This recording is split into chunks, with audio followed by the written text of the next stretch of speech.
Welcome sa Tagalog Horoscope, ang iyong gabay sa pang-araw-araw na buhay. Hatid namin ang pinakadetalyadong horoscope na magsisilbing gabay mo sa pera, trabaho, pag-ibig, kalusugan, at swerte. Naway magtagumpay sa buhay ang lahat ng ating tagapakinig at subscribers sa buong mundo. Maraming salamat sa pag-subscribe at tanggapin ang siksik, liglig, at umaapaw na biyayang hatid ng Tagalog Horoscope. Ito ang iyong pang-araw-araw na horoscope para sa Aries, para sa Marso 7, 2025. Sa pagdating ng Marso 7, hayaang buksan mo ang iyong sarili sa masaganang enerhiya ng pagkamalikhain na bumabalot sa iyo ngayon. Ang iyong isipan ay puno ng kasiglahan, at ang iyong imahinasyon ay tila nag-aalab, handang lumipad patungo sa mga kamangha-manghang ideya at posibilidad. Ito ang panahon upang yakapin ang iyong likas na sigla at tapang, ngunit kasabay nito, kinakailangang bigyang pansin din ang iyong damdamin. Ang mga emosyon na maaaring maging masidhing bahagi ng iyong araw ay kailangang pangasiwaan ng maingat upang hindi ka madaig ng bigat ng mga ito. Ang bawat emosyon ay may dahilan at mensahe, at ngayong araw, hinihikayat kang suriin ang mga ito sa mas malalim na antas. Hindi lahat ng bugso ng damdamin ay kailangang sundin, subalit hindi rin ito dapat baliwalain. Sa halip, pakinggan ang mga ito, unawain, at gamitin bilang gabay sa iyong mga desisyon at pagkilos. Ang araw na ito ay puno ng pagkakataon upang mas lalo mong maunawaan ang iyong sarili. Madalas, bilang isang Aries, naglalakad ka sa mundo na puno ng tiwala at sigasig. Ngunit ngayong araw, hinihikayat kang huminto sandali at pakinggan ang tinig ng iyong puso. Ang iyong damdamin ay maaaring maging matindi, at maaari mong maramdaman ang bugso ng samut-saring emosyon, mula sa kasabikan hanggang sa lungkot, mula sa inspirasyon hanggang sa pag-aalinlangan.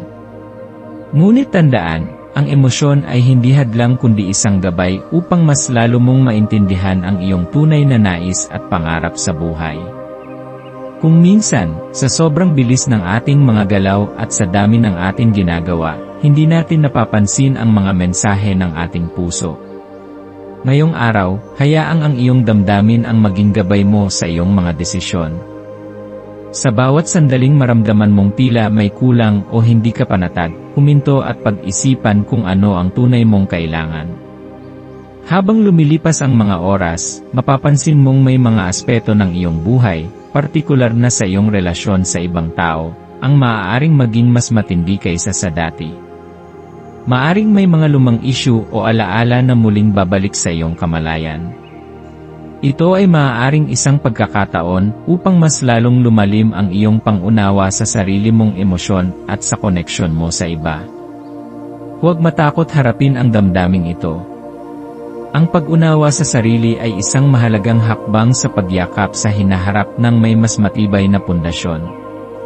Minsan, ang mga damdaming matagal na nating itinatago ay bumabalik upang ipaalala sa atin na hindi pa natin lubos na napoproseso ang mga ito. Sa halip na takbuhan ang ganitong mga emosyon, harapin ang mga ito ng may tapang. Tanungin ang sarili kung ano ang dapat mong matutunan mula sa mga karanasang ito, at kung paano mo ito magagamit upang mapabuti ang iyong sarili at ang iyong mga relasyon. Sa ilalim ng enerhiya ng buwan na nasa Cancer, maaari mong mapansin na mas madali kang maging sentimental. Ang mga alaala mula sa nakaraan ay maaaring lumutang, hatak ka pabalik sa mga sandali ng kasiyahan o siguro ng panghihinayang. Ang mga damdaming ito ay maaaring maging matindi, at sa halip na iwasan ang mga ito, pagnilayan kung ano ang itinuturo ng mga ito sa iyo. Ang nakaraan ay hindi dapat maging isang pabigat, kundi isang mahalagang bahagi ng iyong paglalakbay na nagtuturo sa iyo kung paano magpatuloy ng mas may kapanatagan at kaalaman. Anuman ang iyong pinagdaanan, may dala itong mahalagang aral na makakatulong sa iyong patuloy na pag-unlad. Ang pagninilay sa nakaraan ay hindi nangangahulugang pagbabalik dito, kundi isang proseso ng pag-unawa at pagtanggap upang makapagpatuloy ng mas magaan ang loob. Dahil sa iyong likas na pagkamalikhain at sigasig, magagamit mo ang iyong damdamin bilang inspirasyon upang makalikha ng isang bagay na maganda at makahulugan. Ang iyong kakayahang gawing sining ang iyong emosyon, sa anumang anyo man ito, pagsusulat, pagpipinta, pagsasayaw, musika, o iba pang malikhaing paraan, ay isang bihirang talento. Ngayong araw, hayaang dumaloy ang iyong imahinasyon. Maging bukas sa mga bagong ideya at huwag matakot ipahayag ang iyong sarili. Ang sining at pagkamalikhain ay hindi lamang tungkol sa pagpapakita ng kagandahan, kundi isang malalim na paraan upang ipahayag ang tunay na damdamin at kaisipan. Kaya ngayong araw, gamitin ang iyong talento upang mailabas ang iyong nararamdaman at upang mas maintindihan mo ang iyong sarili. Sa aspeto ng swerte, ang kulay na makakatulong sa iyo ngayon ay pula. Ang pulang kulay ay sumisimbolo ng tapang, sigla, at lakas ng loob, mga katangiang likas sa iyo bilang isang Aries. Magsuot ng kulay na ito o isama ito sa iyong kapaligiran upang palakasin ang iyong enerhiya sa buong araw. Ang iyong maswerteng numero ay 5, 9, 17, at 32. Ang mga numerong ito ay maaaring magbigay ng gabay sa iyong mga desisyon at magdala ng positibong enerhiya sa iyo. Ang mga ito ay maaaring lumabas sa iyong araw sa iba't ibang paraan, sa oras, sa numero ng sasakyan, o sa kahit anong bahagi ng iyong buhay, at maaaring maging senyales ng tamang direksyon para sa iyo. Ang maswerteng gawain para sa iyo ngayong araw ay ang paggawa ng isang bagay na nagpapasiklab sa iyong damdamin at nagpapalakas ng iyong inspirasyon. Maaari itong maging isang bagong proyekto, isang malikhaing aktibidad, o simpleng pag-uusap sa isang taong mahalaga sa iyo. Ano man ang iyong gawin, siguraduhin mong ito ay nagdadala sa iyo ng kasiyahan at pagtuklas sa iyong tunay na sarili. Ang araw na ito ay isang paalala na sa gitna ng abala at hamon ng buhay, mahalaga pa ring bigyang pansin ang mga bagay na nagpapasaya at nagbibigay kahulugan sa iyong paglalakbay. Sa pagtatapos ng araw, alalahanin mo na ang buhay ay isang patuloy na paglalakbay ng pagtuklas at paglago. Ang bawat emosyon na iyong nararamdaman ay isang bahagi ng iyong kwento, at ito ay naglalaman ng mahahalagang aral na magdadala sa iyo sa mas magandang hinaharap. Huwag matakot sa matinding damdamin, yakapin ang mga ito, pagnilayan ang kanilang kahulugan, at gamitin bilang gabay sa iyong paglalakbay. Ikaw ay isang Aries, matapang, puno ng sigasig, at may likas na pagnanais na sumulong.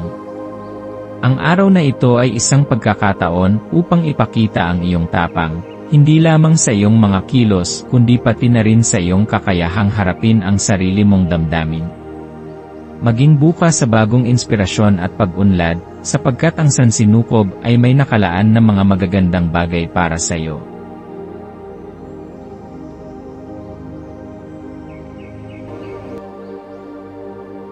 Tayo ay magkaroon ng kaunting sandali upang ipagdasal ang lahat ng mga dalangin ng ating mga subscribers, na sana'y matamo nila ang kanilang mga pinapangarap sa buhay, magandang trabaho, mabuting kalusugan, payapa at masayang pamumuhay, at siksik, liglig, at umaapaw na biyaya at kayamanan.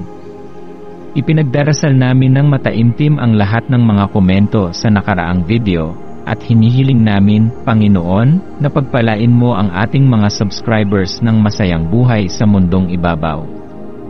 Maraming salamat po.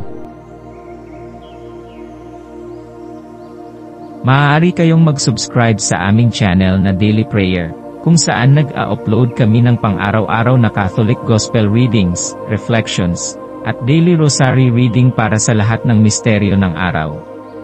Tulungan ninyo kaming buuin ang community na ito at mag-subscribe na. Ang link ay nasa description box. Maraming salamat sa panonood ng iyong horoscope ngayon araw. Naway gabayan ka ng mga bituin sa iyong landas. Huwag kalimutang mag-like, share, at subscribe para sa iba pang cosmic na kaalaman. Hanggang sa muli, manatiling konektado sa universo.